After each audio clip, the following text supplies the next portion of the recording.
The rain had just started to fall in soft, cold drops, painting the street in a blur of reflections.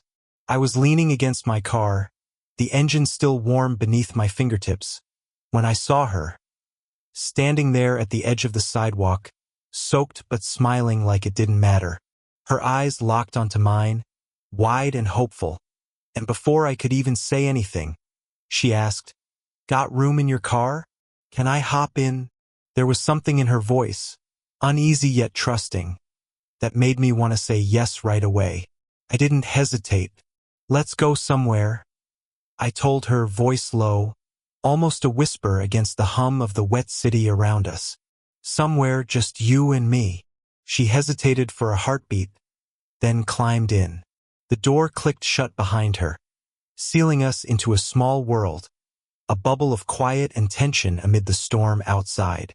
Her breath fogged the window as she looked away, fingers fiddling nervously with the edge of her coat. I glanced over, catching that flicker of uncertainty beneath her brave smile. I could feel the electricity in the space between us. Not quite spoken, but pulsing in the air like the first note of a song about to start. Who was she really? Why had she come to me, here, now, in this rain-soaked moment? The question hung between us, heavier than the night air. I started the engine, and the car's headlights cut through the dark, wet streets. No destination planned, just the promise of somewhere away from everything we knew. The road stretched ahead, empty and full of possibility, but also shadowed by the unknown. Her eyes met mine again, and for a second I thought I saw a story in them. A story I was about to become a part of. But then, a sudden noise outside, something sharp, unsettling, made both of us jump. The moment cracked, and the mystery deepened. We were on the edge of something big, something neither of us could turn back from. And as the car rolled forward into the night, I knew that this was only the beginning. What would happen next? Would this ride bring us closer or tear everything apart? You don't want to miss what's coming. The car's tires whispered against the wet pavement as we pulled away from the curb. The rain was soft now, more like a mist, sliding off the windshield in thin sheets that the wipers chased away. Inside, the air felt thick with things left unsaid. I glanced over at her. She was staring out the window, watching the city lights blur into streaks. Her hands rested on her lap, fingers tapping lightly, almost nervously. I couldn't tell if it was because of the night, the rain, or something else entirely. There was a quiet strength about her, but beneath it, I sensed a vulnerability. "How did you find me?" I asked, breaking the silence. She smiled, a little shy, almost like she wasn't sure if she should answer. "You know," she said softly, "I guess I just followed a feeling." That sounded vague, but somehow it made sense. Sometimes, feelings don't need words. They just pull you forward, like a tide you can't fight. I remembered the first time we met. Not in this rain or mystery, but months ago at a coffee shop, when she accidentally spilled her drink on my notebook. I thought she'd apologize and rush away, but instead, she laughed, eyes sparkling with that same mixture of confidence and softness. "You should have seen your face," she'd said, grinning. That was the first time I noticed her laugh, bright and real. Stuck with me. "I never got your name back then," I said, now curious. She finally turned to look at me, her eyes catching the faint glow of the dashboard lights. "Maya," she said. "And you, Jake." We settled into a quiet rhythm. There was something comforting about her presence, even in the middle of this strange night. She wasn't just a stranger who'd asked for a ride. She was someone who seemed to understand the spaces in me that I usually kept locked tight. "So," I said, "what made you stand out there, in the rain of all places?" Maya looked down, then back up, biting her lip as if weighing how much to say. "I guess I needed a break, a real one, from everything, from people expecting things, from pretending to be okay when I'm not." Her words hit me harder than I expected. It was like she was speaking for both of us, Two people tired of masks and quiet struggles. Me too, I admitted. Sometimes it feels easier to just drive away. Pretend there's a place where things make sense. Her eyes softened, and I caught a flicker of something I couldn't name. Hope? Sadness? Maybe both. There was a pause, filled only by the soft hum of the engine and the occasional drip of rain from the roof. Then, almost too quietly to hear, she said, "Do you ever wonder if we're just running from what we're scared to face?" I nodded, feeling the weight of that question settle deep. All the time. Maya glanced over again, a slow smile creeping back onto her lips. Maybe that's why we're here, right now, in this car, in this moment. Maybe it's not about where we go, but who's beside us when we get there. Her words felt like a secret shared in the dark, fragile but powerful. I wanted to reach out, to tell her that I understood more than she realized. But instead, I just drove on. The streetlights flashed past, casting brief shadows on her face. Shadows that hid and revealed at the same time. I could tell she wasn't just a traveler looking for shelter. There was something more, something she wasn't ready to say yet. "So," I said, trying to keep my voice light, "what's the plan? Where do we go now?" Maya's fingers finally stopped their tapping. She looked down, then back at me with a half-smile that didn't quite reach her eyes. "I don't know yet," she admitted. "But maybe that's okay. Maybe the point is just to keep moving, at least for a little while." That felt like a promise and a warning all at once. We were both on the edge of something new, or maybe something dangerous. And the night wasn't finished with us yet. As I turned onto a quieter road, the car felt smaller, tighter.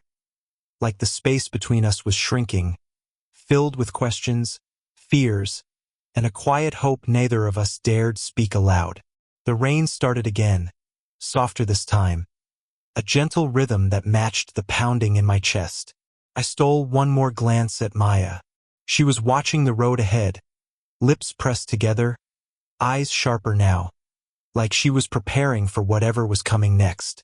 I didn't know where this ride would end, but I knew I wasn't alone, and somehow that made all the difference.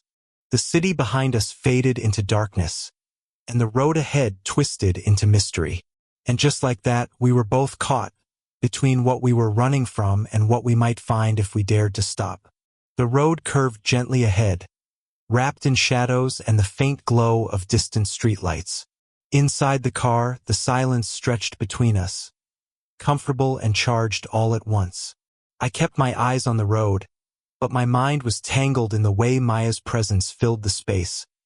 Like a whisper I couldn't quite hear but didn't want to ignore. She reached over, almost by accident, brushing her fingers against mine, resting on the gear shift. The touch was quick, almost shy, but it sent a jolt through me.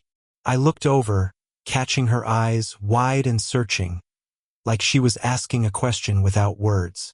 "Sorry," she said softly, pulling her hand back as if she'd crossed some invisible line. "No," I said, my voice low, steady. "It's okay." There was something about that moment, the way small gestures spoke louder than any confession. It felt fragile, like we were balancing on a thread stretched tight between trust and uncertainty. "Why did you really ask for a ride?" I finally asked, trying to keep my tone casual but honest. "There's something you're not telling me." She hesitated, fingers twisting a loose thread on her sleeve. "I guess I'm running from a lot of things. From mistakes, from people who don't understand me. From myself, maybe." Her words hung in the air, heavy with unspoken pain. I wanted to reach out, to say something that would make it better. But the truth was, I didn't have the right words. Instead, I just nodded, letting the silence hold space for her. "You don't have to explain if you're not ready," I said gently. Maya looked at me then, and for a moment the walls she kept so carefully built seemed to crack. "It's not that simple," she said. "There's someone I'm supposed to meet, someone who's been waiting for me to fix things. But I'm scared I'll only break it worse." I caught the flicker of fear in her eyes, the same fear I recognized in myself when the past felt like a shadow too heavy to shake. Sometimes, I said slowly, fixing things means breaking other things first. She smiled sadly, looking away. Yeah, I guess that's what scares me most. We drove on, the city fading behind us, replaced by open road and the quiet hum of tires on asphalt. The night felt alive around us, filled with secrets neither of us dared speak out loud. Then, without warning, the car jolted, something sharp scraping beneath the chassis. I pulled over quickly, heart pounding. What was that? Maya asked, eyes wide. I stepped out, flashlight in hand, checking under the car. A nail, maybe a shard of metal, was stuck in the tire. Great. We're going to be here for a while, I said, trying to keep the frustration out of my voice. You okay waiting in the car? She nodded, but I saw her shiver when the cold air caught her. I grabbed a blanket from the back seat and wrapped it around her shoulders. Better? I asked. She smiled, and it was genuine this time. Yeah, thanks.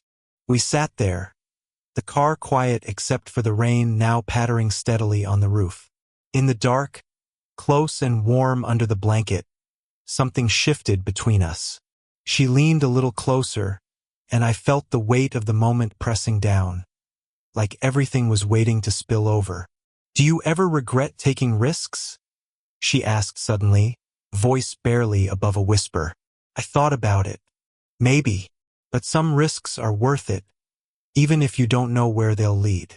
She looked at me then, searching my face. What if the risk is losing yourself? I swallowed hard, knowing that question was the one I'd been avoiding too. Then maybe you find out who you really are. A silence fell again, but it was softer now, like the night itself was holding its breath with us. But just when I thought we might finally cross the line between strangers and something more, Maya pulled back slightly, tension flickering in her eyes. I should tell you, she said, voice tight. There's more to why I'm here, why I asked for a ride. My heart thudded. What is it? She hesitated, biting her lip. I can't say yet, not yet, but you need to know that things are complicated. Complicated how? I pressed, wanting to understand, wanting to help. She shook her head. I'm afraid if I say, it'll change everything between us. And maybe I'm not ready for that. I wanted to tell her that I didn't care about the complications, that I was here no matter what, but the words caught in my throat. Instead, I reached out and took her hand again, holding on tighter this time. Whatever it is, I said quietly, we'll face it together. Her eyes filled with something like hope, but also doubt. That sounds nice, she whispered. But what if you don't really mean it? I mean it, I said, my voice steady. At least for now. The rain kept falling, and the night grew colder. Outside, the city was a distant glow swallowed by darkness. Inside the car, two people sat close, tangled in secrets and silent promises, caught between what was said and what remained hidden. We were on a road with no clear destination, chasing something we couldn't name. And as the tire spun slowly under the weight of the night, I realized that the real journey was just beginning. Would we find a way through the shadows? Or would the secrets between us pull everything apart? The answer was waiting somewhere ahead, in the dark, in the silence, in the space just beyond reach. The rain had eased to a gentle drizzle when I finally managed to change the tire. My hands were cold, the night air biting through my jacket. When I climbed back into the car, Maya was sitting quietly, wrapped in the blanket, eyes tracing the blurred streetlights outside. The soft tapping of rain on the roof mixed with the distant hum of the city. It felt like the world had shrunk down to just the two of us in this small, warm space, isolated from everything else. For a moment, the silence wasn't empty. It was heavy with things waiting to be said. I glanced over at her, catching the way the dashboard light made her face glow softly, the way her lashes flickered with every blink, and the faint crease of worry between her brows. "You okay?" I asked, my voice low. She hesitated before nodding, but there was something fragile in the way she breathed out. "Yeah, I just never expected tonight to go like this." "Neither did I admitted, shifting in my seat. The heat from the heater wrapped around us, but the chill in the air still clung to my skin. Maya's fingers twitched on the blanket. "Jake, can I ask you something?" "Of course." She bit her lip, like she was gathering courage. "Do you ever feel like you're hiding parts of yourself, even from the people closest to you?" I looked away for a moment, the question catching me off guard. "Yeah, sometimes the parts you keep hidden feel safer than the parts you show." Her eyes locked onto mine, searching. "I feel that way a lot, like there's this whole other side of me that no one really knows. Not even myself, maybe." It was like she was holding back a storm, but the edges of it were already breaking through. I wanted to reach out, to tell her it was okay to let it out, but I also sensed she wasn't ready. Not yet. The quiet between us stretched, but it wasn't uncomfortable anymore. It was something raw and real. Cleared my throat. "Why don't you want to tell me what's really going on?" She swallowed hard. "Because if I do, it might change everything between us. And I don't know if I'm ready for that kind of change." Her words sent a ripple through me, like the first crack in a dam. I wanted to ask what she meant, but I could see the weight behind them. Sometimes, secrets aren't just about hiding, they're about protecting. The car's heater clicked on again, and the warmth wrapped around us. Outside, the world was quiet, the rain turning the streets into dark ribbons reflecting the city's scattered lights. I reached out again, this time placing my hand gently over hers. "You don't have to be ready right now, but maybe just trust me a little." Her breath hitched. For a moment, she didn't pull away. "I'm scared," she whispered. "Scared that if I tell you, you'll see me differently. Or worse, leave." I squeezed her hand softly. "I'm here. I'm not going anywhere." The words hung in the air, like a promise made in the dark. Then, without warning, her phone buzzed sharply on the dashboard, breaking the fragile moment. She glanced at it, jaw tightening as she read the message. "What is it?" I asked, heart suddenly pounding. "Nothing," she said quickly, hiding the screen from me, but her hands trembled. "Nothing doesn't usually come with a look like that." She hesitated, then shook her head. "It's complicated. Someone from my past." The tension in the car thickened. I wanted to ask more, but I didn't want to push her away. "Maybe you should call them back," I said gently. "No," she said, voice firm. "Not yet. I'm trying to keep that part of my life separate from this. For now." I nodded, even though the doubt gnawed at me. How long could the silence last before the truth spilled out? And what would happen when it did? Maya's eyes met mine again, softer this time. "Jake, I'm glad you stopped." "Me too," I said. "But now I'm wondering, where do we go from here?" She smiled a little sadly. "I don't have an answer yet, but maybe the journey is about figuring that out."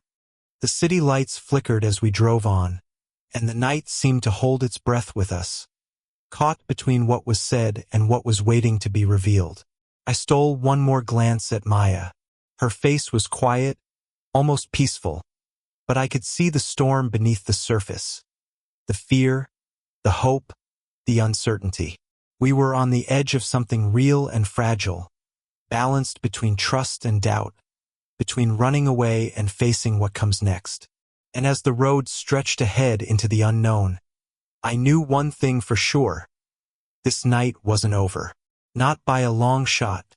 The question was, were we ready for what was coming?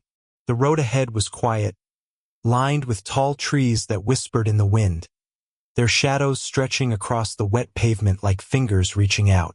The car's heater hummed softly, a warm contrast to the chill outside.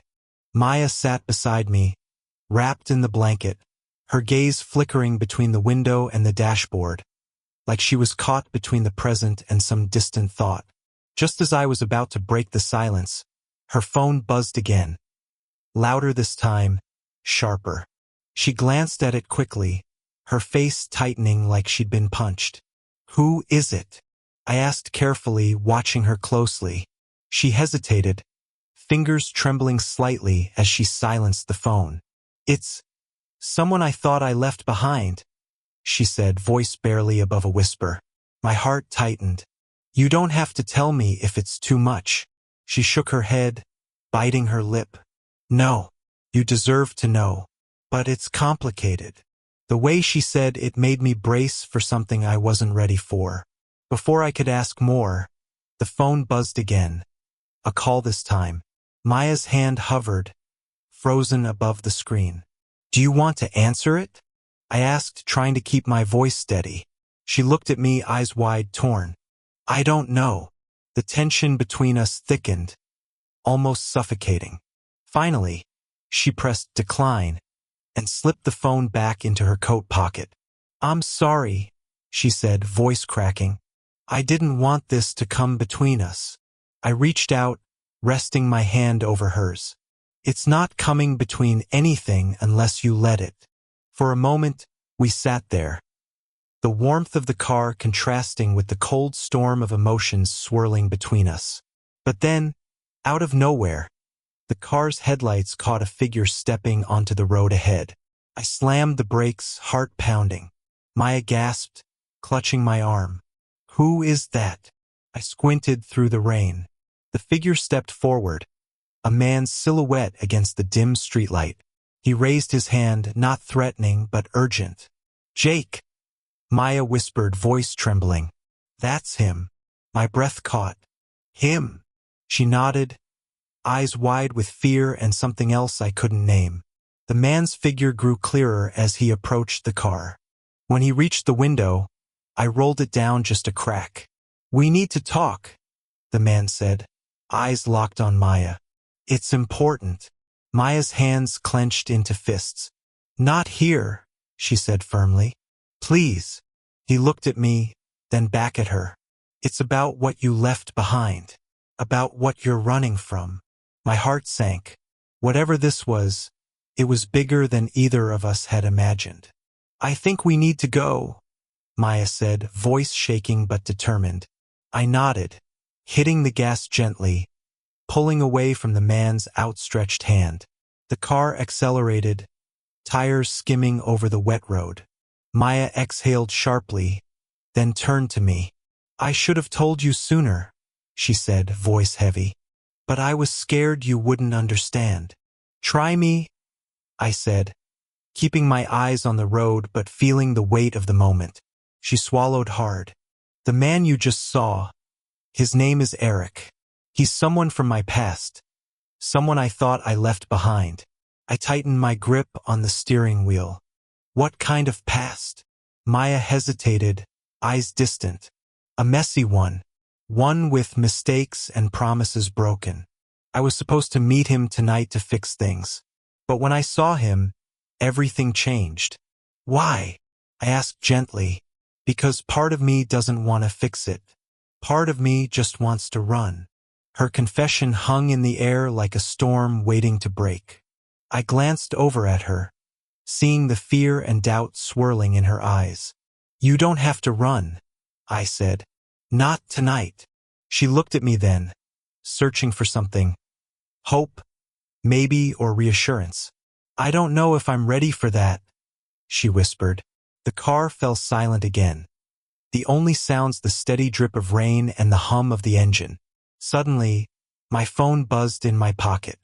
I pulled it out. A message from an unknown number. "Stop her. Don't let her get away." My blood ran cold. I showed Maya. Her face went pale. "Eric's not the only one," she said quietly. "There are others. People who want to keep me where I was." The distance between us grew, filled with shadows neither of us could see. "Why didn't you tell me any of this before?" I asked, voice rough. "Because I was afraid," she admitted. "Afraid that if I did, I'd lose you." I swallowed the knot in my throat. And now I'm not sure if I can keep running, or if I want to stop. The road ahead was dark and winding, and so was the path between us. But one thing was clear. Nothing tonight would be simple anymore. We were caught in a web of secrets and dangers, and the choice to face it together or let it tear us apart was fast approaching. The question was, could we trust each other enough to find out? The rain had stopped, leaving the air heavy with dampness and the faint scent of wet earth.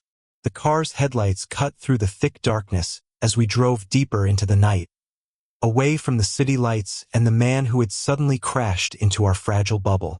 Inside, the tension between Maya and me was thick enough to taste. She sat stiffly beside me, fingers clenched tightly in her lap, jaw set like she was holding back something fierce. I stole a glance at her, her eyes dark pools of fear and determination. I wanted to reach out, to break down the walls that had been building all night, but the moment felt charged, delicate, as if the slightest wrong move could shatter everything. Finally, I broke the silence. Maya, you don't have to face this alone. Her eyes met mine, searching, hesitant. Then she shook her head, as if trying to shake off invisible chains. I've been alone for so long, Jake. I'm not sure I even know how to let someone in. Then let me try, I whispered, voice barely audible over the hum of the engine. Her breath caught, and the silence that followed stretched between us like a fragile thread. Then, slowly, she reached across the console, her hand brushing mine. The touch was light but electric, an unspoken promise hanging between us. I don't want to run anymore, she said softly, but I'm terrified of what happens if I stop. I nodded, my heart pounding. Sometimes the scariest thing is standing still, but you won't have to do it by yourself.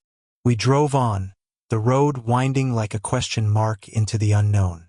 I could feel Maya's hand tighten around mine, a silent anchor in the storm of uncertainty. Suddenly, my phone buzzed again, jolting me. I pulled it out. Another message from the unknown number. You don't know what she's hiding. Watch your back. I swallowed hard and showed Maya the screen. Her face paled. There's more, she admitted, voice trembling. Something I haven't told you. Something I buried deep. Now's the time, I urged. I'm here. She took a shaky breath, eyes fixed on the dashboard. Years ago, before tonight, I was involved in something dangerous.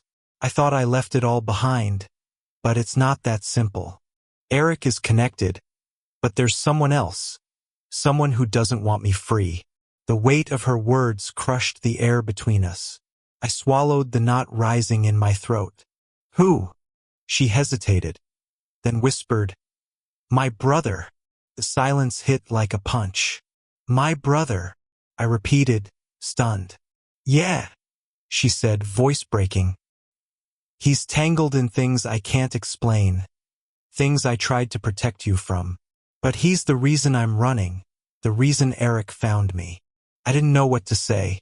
The pieces of her story were shifting beneath us, the ground more unstable than I ever imagined. Then, without warning, headlights appeared behind us, close, too close. The car was following, persistent. Maya's eyes widened. They found us. I gripped the steering wheel tighter. Hold on. The chase was on. We sped down the empty highway, the second car closing fast. My heart hammered, the hum of the engine drowned out by the pounding in my chest. Maya leaned toward me, voice urgent but calm. There's a place not far ahead. An old cabin I used to go to when things got bad. Maybe we can lose them there. I nodded, turning off the highway onto a narrow, twisting road flanked by towering pines. The car behind us hesitated at the turn, then followed. As we neared the cabin, a sense of desperate hope mixed with dread settled in the car. Maya's hands trembled as she fumbled with her coat pocket, pulling out a small, worn key. This cabin, she said, voice thick with memory. It's the only place I felt safe. Maybe it still is. We pulled into the gravel driveway, the cabin looming in the darkness like a silent guardian. I killed the engine, and for a moment, nothing but our ragged breathing filled the car. Then Maya turned to me, eyes fierce and vulnerable all at once. "Jake, if we don't make it out of this, if they catch us, I want you to know, I'm glad it's you here with me." My throat tightened. "Maya, I'm not going anywhere. We'll get through this." Her gaze dropped, a flicker of something unspoken passing between us. A confession almost there, but not quite. Suddenly, a sharp noise cracked through the night, footsteps crunching on gravel. We froze. "Hide," Maya whispered. We slipped out of the car, shadows melting into the night as the approaching figures drew closer. Inside the cabin, the air was thick with dust and silence, the only light coming from the faint moonbeam filtering through cracked windows.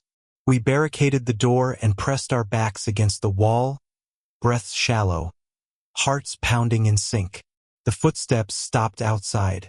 A voice low cold called out, "Maya, you don't have to do this." Her reply was firm but trembling. "I have to." Then the door rattled under pressure. My hand found hers in the dark, fingers intertwining tightly. In that moment, all the fear, all the doubts, all the unsaid feelings exploded inside me. "Maya," I said, voice cracking, "I don't care about the past or the danger. I just want you to know." Before I could finish, a sudden noise from behind startled us. A window shattered. The room flooded with moonlight and shadows as figures moved in the doorway. But then, from the darkness, a familiar voice called out sharply, "Stop!" The intruders froze. Maya's eyes widened. "Jake!" I turned, heart in my throat, to see someone stepping into the cabin. Someone I never expected. And just like that, everything changed again. The night wasn't over. Not by a long shot. The figure who stepped into the cabin was tall, eyes sharp but not unkind. It was Eric, the man from Maya's past, the one who'd chased us through the night. His gaze flicked between Maya and me, then softened. "Jake," he said quietly, "I'm not here to hurt you." My heart hammered, but I kept my voice steady. "Then why are you chasing us?" Eric took a slow breath. "Because there's more going on than you know. Maya's brother, he's in deep trouble. Dangerous people are involved, and if she gets caught up in it, it won't just hurt her. It'll hurt everyone around her." Maya's eyes filled with tears. "I didn't want to drag you into this." Eric shook his head. "You didn't drag anyone, but you can't keep running forever." I looked at Maya, seeing the weight of years of fear and hope crashing down at once. "What do we do now?" I asked. Eric stepped closer, earnest. "We face it. Together." Maya swallowed hard, then nodded slowly. "I want to stop running." The cabin's silence stretched between us, charged with a fragile hope. Eric reached into his jacket and pulled out a folded piece of paper. "This has information about the people after your brother. If we act fast, maybe we can put an end to it." Maya took the paper, hands trembling. "Thank you," she whispered. For the first time in what felt like forever, she looked at me with something close to peace. "Jake, I'm sorry for everything I kept from you. But tonight, I realized I don't have to be afraid anymore." I smiled softly, squeezing her hand. "You never had to be alone." Outside, the first light of dawn was brushing the horizon, soft pink and gold bleeding into the dark.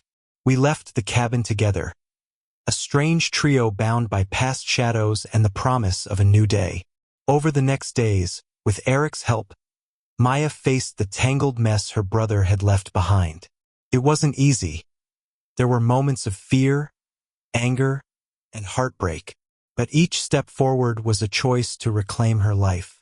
And through it all, I stayed by her side. The night we drove away from the cabin, the city was waking up beneath a sky streaked with early sunlight. Maya reached over and squeezed my hand. I don't know what the future holds, she said quietly, but I know I want to face it with you. I smiled, heart full. Me too. There was no perfect ending, no magic fix for the scars or the secrets. But there was something stronger. Trust, hope, and the courage to be seen, fully and without apology.